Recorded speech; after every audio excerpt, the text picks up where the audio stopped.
మోకాల నొప్పులకు ఎటువంటి సర్జరీ లేకుండా ఎపియాన్ పెయిన్ క్లినిక్ అందిస్తున్న అత్యాధునిక చికిత్స. నన్ను చూసి ఎవరూ భయపడాల్సిన అవసరం లేదు. ఎవరిని భయపడాలని నేను ఈ పనులు చేయట్లేదు.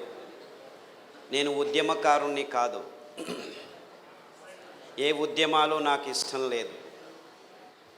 ఒక్కొక్కరు మారాలి, మన దేశమంతా ఆరోగ్యంగా ఉండాలి, అంతే నాకు కావాల్సింది. నేను వేరే వాళ్ళని ఎదురుసుకొని మీరంతా తప్పు చేస్తున్నారు అని చెప్పేదానికి రాలేదు. మనమంతా అందరూ అపోలో హాస్పిటల్లో ఉన్న వాళ్లకు రోగాలు ఉన్నాయి. ఆ డాక్టర్లు రోగాలతోనే కష్టపడుతున్నారు. 100 మంది ఎండి ఎంఎస్ డాక్టర్లను తీసుకుంటే అందులో 18 మంది బీపీ ట్యాబ్లెట్ తీసుకుంటున్నారు. 28 మంది డయాబెటీస్ రోగంతో బాధపడుతున్నారు. అందులోనూ 16 మందికి క్యాన్సర్ రోగాలు వస్తున్నాయి.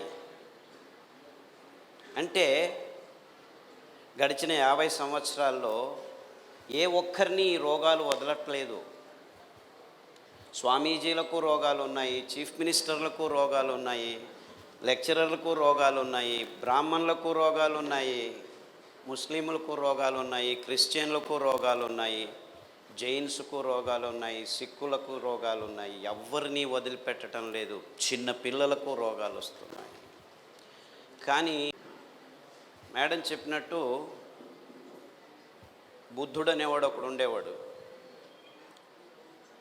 వాడి దగ్గరికి ఒక ఆవిడ తన చిన్న పిల్లని తీసుకెళ్ళి, చనిపోయింది పాప. బుద్ధుడు చాలా గొప్పవాడు, భగవానుడు, దేవుడు అంతటి వాడు. బాబు నా పాపను బతికించు అని తీసుకెళ్ళిందట.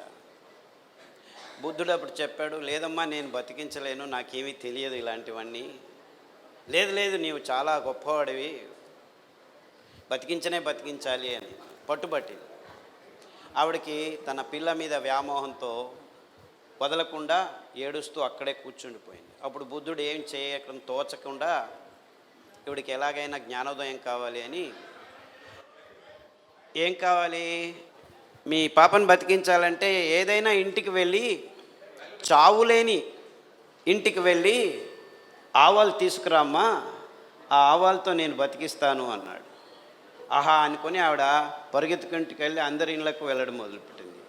ఒక 10 ఇళ్ళకు వెళ్ళి అడిగే లోపలికి తెలిసిపోయింది ఆవిడకి ప్రతి ఇంటిలోనూ చావు ఉంది అని. ఇదే కథ ఇప్పుడు జరిగితే బుద్ధ భగవానుడికి ఆ చావు అనే పదం అవసరం లేదు. ఏ ఇంటికైనా వెళ్ళు, డయాబెటీస్ బీపీ లేకున్న ఇళ్ళల్లో నుంచి ఆవాలు తీసుకురా అంటే మన దేశం కాదు, ఏ దేశానికైనా వెళ్ళండి. అంటే ఈ రోగాలు ప్రతి ఇంటిలో ఉన్నాయి. నేను ఇలా లెక్చర్ ఇస్తుంటే మండ్యా దగ్గర చిన్న పల్లెలో, ఏంటి సార్ ఇంకా మీరు ఇళ్ళల్లో ఉన్నారు, ప్రతి ఒక్కరి జోబుల్లో ట్యాబ్లెట్ ఉన్నాయి చూడండి అని ఇలా చూపిస్తున్నారు. అంటే ఇంటిలో ప్రతి ఒక్కరికి రోగాలు ఉన్నాయి. ఇంట్లో కాదు, ఇంట్లో ఉన్న ప్రతి ఒక్కరికి రోగాలు ఉన్నాయి. తమాషా ఏమిటంటే ఈ రోగాలన్నీ గడిచిన 50 సంవత్సరాల్లోనే వచ్చాయని ఈ పత్రికలు రాయట్లేదు, ఈ టీవీలు చెప్పట్లేదు. ఎంతవరకు చెప్పట్లేదంటే డయాబెటీస్ వస్తే బాగ్ కాదు అని చెప్తున్నాయి.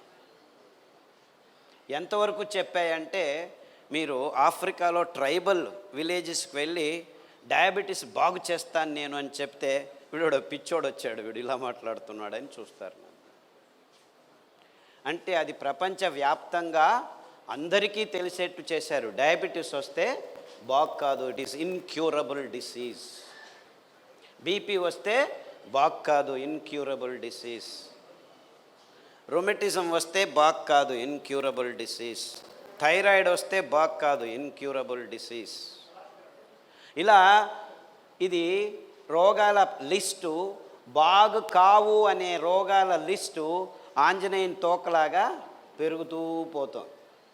అంటే గడిచిన 50 సంవత్సరాల్లో ఈ డాక్టర్లు, ఈ విజ్ఞానులు, ఈ విశ్వవిద్యానిలయాలు ఏం చేస్తున్నాయని ఒక్క ప్రశ్న అడిగితే ఏం చేస్తున్నాయి?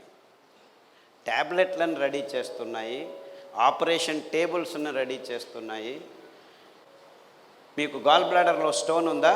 రండి, గాల్ బ్లాడర్ తీసేస్తాం. మూత్రపిండాల్లో స్టోన్ ఉందా? రండి, షూట్ చేస్తాం. లేజర్ వచ్చింది మా దగ్గర. షూట్ చేసిన తర్వాత ఏమవుతుంది? ఇంకొన్ని రోజుల తర్వాత 7 చోట్ల కిడ్నీ స్టోన్స్ వస్తున్నాయి. నో ప్రాబ్లం, మాకు ప్రిసైజ్ షూటింగ్ తెలుసు, ఎక్కడుందో మేము మిమ్మల్ని టచ్ చేయకుండానే తీస్తాము, మళ్ళా షూట్ చేస్తాం. ఎన్నిసార్లు షూట్ చేస్తారయ్యా? ఎన్నిసార్లు వస్తే అన్నిసార్లు షూట్ చేస్తాం. ఎడమ కన్నులో నొప్పి అయింది, ఆ డాక్టర్ దగ్గరికి వెళ్ళండి. కుడి కన్నులో నొప్పి అయింది, ఈ డాక్టర్ దగ్గరికి వెళ్ళండి. గర్భకోశంలో గడ్డలు ఉన్నాయి, ఆ డాక్టర్ దగ్గరికి వెళ్ళండి. ఓవరీస్లో ఇంకొక డాక్టర్ ఎండోక్రైన్, అక్కడికి వెళ్ళండి. ఇలా డాక్టర్లు, హాస్పిటళ్ళు ప్రతి సంవత్సరం ఏ ఊరికి వెళ్ళినా ఒక వీధిలో 1 కిలోమీటర్ నడిస్తే 1 ఉన్నది 2, 2 ఉన్నది 4, 4 ఉన్నది 6 హాస్పిటల్స్, మెడికల్ షాప్స్ ప్రతి సంవత్సరం పెరుగుతూనే పోతున్నాయి. ఇది మన కర్నూలే కాదు, కడప కాదు, ప్రొద్దుటూరు కాదు, బెంగళూరు కాదు, హైదరాబాద్ కాదు, న్యూయార్క్కి పోండి, మెల్బోర్న్కి పోండి, లండన్కి పోండి, ప్రతి ఊరిలో జరుగుతున్న విషయమే ఇది. ఇంకేమీ తేడా లేదు. అంటే ప్రతి ఊరిలో ఈ డాక్టర్లు, ఈ మందుల షాపులు సంవత్సరం పెరుగుతున్నాయంటే ఈ విశ్లేషణలో అర్థం ఏమిటి? సంవత్సరం ప్రతి ఒక్క ఊరిలో రోగులు పెరుగుతున్నారు అని. కానీ 50 సంవత్సరాల నుంచి వీళ్ళందరూ ఏం చెప్తున్నారు మనకి? విజ్ఞానపు అంచుల్ని మేము చూసేస్తున్నాము అని చెప్పేస్తున్నారు. విజ్ఞానపు అంచులను చూసేస్తుంటే 50 సంవత్సరాలైంది, ఎందుకు రోగులు ఎక్కువ అవుతున్నారు? మీరు విజ్ఞానాన్ని అంతగా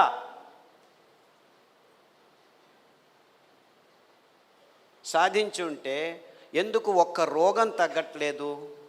అంతేకాకుండా రోగాలు ఎక్కువయ్యేది కాకుండా రోగం వస్తున్న జనాల వయస్సు పరిమితి తగ్గుతూ వస్తుంది. 3 సంవత్సరాల పిల్లలకి క్యాన్సర్, 2 సంవత్సరాల పిల్లలకి డయాబెటీస్, 5 సంవత్సరాల అమ్మాయి ముట్టవుతోంది. ఇది రోగం కాదు. 14 సంవత్సరాలకు సహజంగా ముట్టవలసిన ఆడపిల్లలు ఇప్పుడు 7-8 సంవత్సరాలకు ముట్టవుతున్నారు యావరేజు. మొన్న నాకు ఫోన్ చేసి, మొన్న 4 సంవత్సరాల పాపకు ముట్టయింది, ముట్ట ఆగటం లేదు, ఏం చేయాలో దిక్కు తెలియటం లేదు, స్టిరాయిడ్ ఇంజెక్షన్ ఇచ్చాము, 3 వారాలకు ఒకటి ఇచ్చాము, ఒక్కొక్క ఇంజెక్షన్ 6,000 రూపాయలు, అయినా ఆగట్లేదు, 3వసారి మళ్ళా వచ్చింది, ఏం చేయాలి అని. ఏమీ చేయొద్దండి, మళ్ళా డాక్టర్ దగ్గరికి వెళ్ళకండి అని చెప్పాను, అంతే. డాక్టర్ దగ్గరికి వెళ్ళకండి, మీ ఊర్లో ఎక్కడైనా రావి చెట్టు ఉంటే ఆ రావి చెట్టు చుట్టూ తిరగండి, ఆ ఆకులు తీసుకొచ్చి రోజు కషాయం తాగండి, సామె బియ్యం పాపకు గంజి చేసి తాగించండి, పొద్దున గంజి చేసి రాత్రి తాగించండి, రాత్రి గంజి చేసి పొద్దున తాగించండి అని చెప్పాను. 3 రోజుల్లో అమ్మాయికి ముట్టు ఆగింది.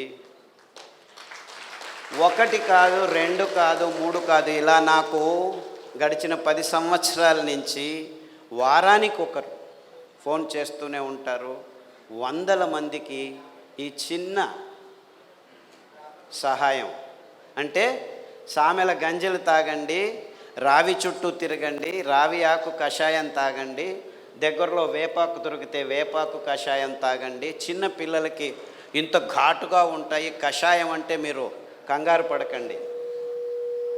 1 లీటర్ని 1/4 లీటర్కు కుదించాలి, అందులో ఘాటుగా ఉంటుంది, దాని వాసన చూస్తేనే మాకు కష్టమవుతుంది, ఎలాగో ముక్కు మూసుకొని మింగాలి, అలాంటిదేం కాదు.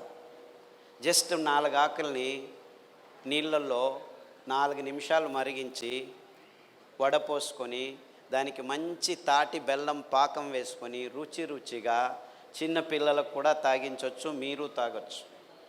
ఇలాంటి కషాయాలు ఒక 50 రకాల కషాయాలని మేము గడిచిన 10 సంవత్సరాల్లో మానవునికి వస్తున్న అనేక రోగాలకు అతి సరళంగా ఉపశమనాన్ని కలిగించే విధానాన్ని కనుక్కున్నాం. అది రావి ఆకు కావచ్చు, పారిజాతం ఆకు కావచ్చు, జామ ఆకు కావచ్చు. ఈ దినం వచ్చారు ఒక ఆయన, డాక్టర్ ఆయన, 80 సంవత్సరాలు నిన్నాయి, 80 సంవత్సరాలు.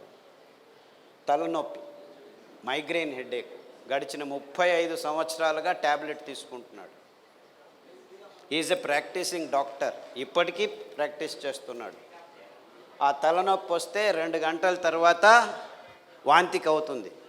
వాంతికి అయిపోతే ఇంకొక గంట ఆయన ఎవరితో మాట్లాడలేరు. ఆ డాక్టర్ నాకు చెప్పిందంటే, క్యాన్సర్ వచ్చినా పర్వాలేదు, ఈ తలనొప్పి మాత్రం బాగలేదు. అంటే ప్రజల్లో ఏమిటంటే తమకున్న రోగమే చాలా పెద్దది అనిపిస్తుంది. ఎందుకంటే 30 సంవత్సరాల నుంచి కష్టపడుతున్నాడు. మైగ్రేన్ హెడేక్, ఆ తలనొప్పి వస్తే వాంతి అయితే నిశ్శక్తమై నిర్వీర్యమై గంట సేపు 2 గంటల సేపు పడుకున్న చోటే పడుకొని ఉంటాడు. నువ్వులు ఇనుప పెన్నం మీద టపటప అనేంత వరకు సన్న మంటలో వేయించుకొని పొద్దున పడిగడుపున ఒక చెంచా తీసుకొని తినండి, నములుతూ తినండి. నాకు పళ్ళు లేవు బాబు, 80 సంవత్సరాలు అన్నాడు. సరే తినద్దండి, తాటి బెల్లం వేసుకొని లడ్డూ చేసుకొని పౌడర్ చేసుకొని నోట్లో పెట్టుకొని చప్పరించండి, 21 రోజులు చేయండి.